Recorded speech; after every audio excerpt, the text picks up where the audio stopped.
So now let's deal with the first question. What's the chances of woke in the word continuing? Can we do this? Woke in the word as well as woke after hours? Can we do that? I would say the chances are very high. Yeah. I like the way that you put that in there. It's like you're like the Adventist George Clooney. I think the stakes are high. Pastor Jason, what do you No, think? I completely agree. This Yeah. is something that it was a breath of fresh air for me. So Yeah. I feel that we should continue this in some way or form in the future. Yeah. Sandria, would you come back and sing with us? Absolutely. Look at you.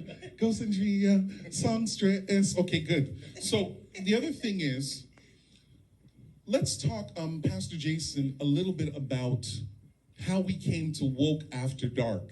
So after that hard conversation that we had, we all left and we said, okay, we've got to go ahead and pray about this thing to see how we can add to the series so it's not just virtual, but the same old, it's a little bit different.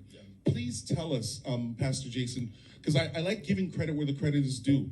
Pastor Jason came back the day later and he was like, we need to do something after the message, have a conversation after the message that's connected to what the sermon was. Yeah. What happened? Like, where did you go? That was such a great idea. But the funny thing is, so the regular service happened. Then I was like talking to a few people, and the impression was that, you know what, it's a cafe style environment, right? So it needs to be, conversational, right? And so there's a message, there's songs and these things, but where's the conversation? So they expected kind of all of us to kind of either have a conversation at the beginning or end, and then out of that discussion, it's like, wait a second, why don't we just have something where there's a discussion at the end, right?